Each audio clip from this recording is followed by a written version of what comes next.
centro de Atenas y sus alrededores se puede realmente programar un viaje alucinante a la antigua Grecia con el agregado de algunas muestras de la incursión romana en la milenaria ciudad.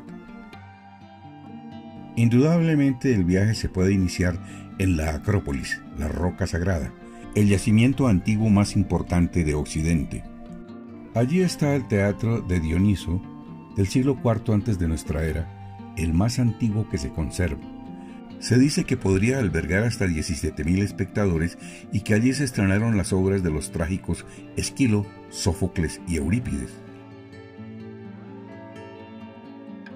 Ascendiendo por el camino, llegamos al Odeón de Herodes Ático, que lo mandó construir en el siglo II de nuestra era, el acaudalado romano que le da su nombre.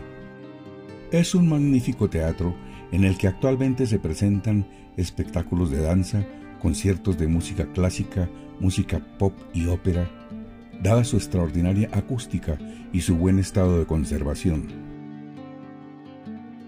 Los propileos son los accesos monumentales a un espacio concreto, normalmente a un templo, y como tales actuaban como división simbólica entre la parte secular y la religiosa de una ciudad.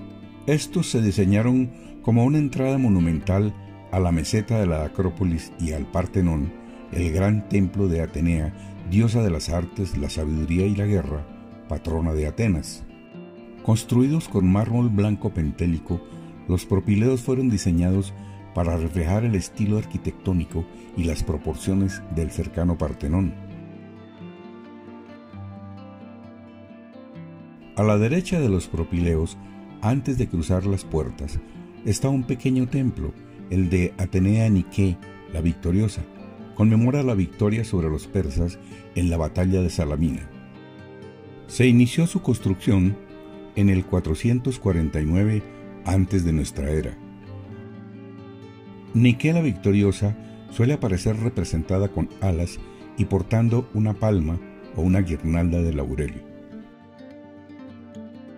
Y en la cumbre de la montaña, a la izquierda, el templo de Erecteión, con las réplicas de las esculturas de las Cariátides, y a la derecha, el Partenón, el templo griego más conocido del mundo, así como uno de los símbolos indiscutibles de Atenas y de Grecia. Estos monumentos fueron construidos desde el 499 al 429 antes de nuestra era. El complemento necesario es el magnífico Museo de la Acrópolis. Aquí se relata la historia de la Acrópolis y de sus laderas desde la época arcaica y la clásica, siguiendo con las épocas helenística y romana, aunque el énfasis está puesto en el siglo V antes de nuestra era, el siglo de Pericles. Aquí están las Cariátides originales y un conjunto de esculturas maravillosas de la época arcaica y clásica.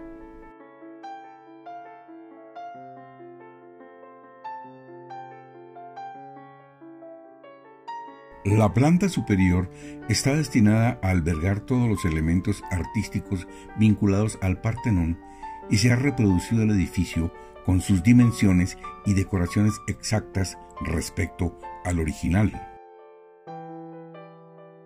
El mismo número de columnas y las mismas medidas de las del Partenón, pero realizadas en acero. Están algunas metopas originales completas y otras restauradas, y la reproducción de fragmentos de las esculturas de los espacios triangulares de los frontones. La siguiente parada es el Ágora Romana, construida en el siglo I antes de nuestra era por el emperador romano Augusto. Este antiguo centro de poder de la ciudad tiene 3 edificios interesantes. El primero es la Torre de los Vientos, una estructura ortogonal de casi 13 metros de altura y 8 de diámetro, construida con mármol pentélico. En cada una de sus caras estaba esculpida una figura que representaba el viento que soplaba desde el lado opuesto a él. La torre funcionó como reloj y estación meteorológica gracias a diversos relojes solares e hidráulicos y a una veleta que permitía conocer con exactitud la dirección del viento. El segundo es la puerta de Atenea Argüelletis, que se considera que es el segundo vestigio más prominente en el sitio después de la Torre de los Vientos. Construida en el año 11 antes de nuestra era por donaciones de los romanos Julio César y Augusto. El tercero, la Biblioteca de Adriano, o Biblioteca de las 100 Columnas, fue un edificio situado al norte del Ágora Romana de Atenas. Ocupaba un extenso recinto de 122 por 80 metros que se encontraba rodeado por una galería compuesta por 100 columnas. Se construyó en el año 132 de nuestra era por orden del emperador romano Adriano para albergar su extensa colección de libros, además de funcionar como sala de lectura y centro de convenciones. El templo de Zeus Olímpico es un templo de Atenas que fue comenzado en el siglo VI antes de nuestra era y solo terminado por el emperador Adriano en el siglo II de nuestra era. En las épocas helenística y romana, era el templo más grande de Grecia. Medía 96 metros de largo y 40 metros de ancho. Constaba de 104 columnas corintias, cada una de 17 metros de alto y 2.6 metros de diámetro. Actualmente solo existen 16, 15 en pie y una derrumbada en el suelo. La única forma de llevarnos una idea de su magnificencia, como la de muchas grandes construcciones griegas, es mirando las reconstrucciones arquitectónicas que se han propuesto. A escasos metros del templo del Zeus Olímpico, en plena avenida concurrida, se encuentra la Puerta o Arco de Adriano. Fue levantada como monumento conmemorativo al emperador Adriano por el pueblo ateniense, con el fin de agradecerle la labor de renovación que llevó a cabo en la ciudad. Sus 18 metros de altura separan la antigua ciudad griega de la nueva romana. El emperador romano Adriano fue un enamorado de Grecia y en particular de Atenas.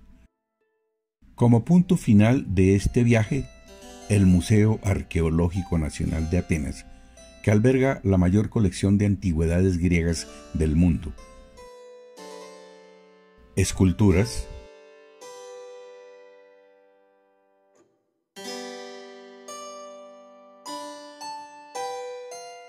cerámica, joyería y frescos,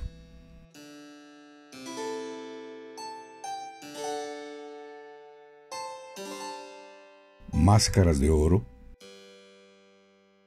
bronces y grandes recipientes metálicos, entre otros muchos hallazgos arqueológicos.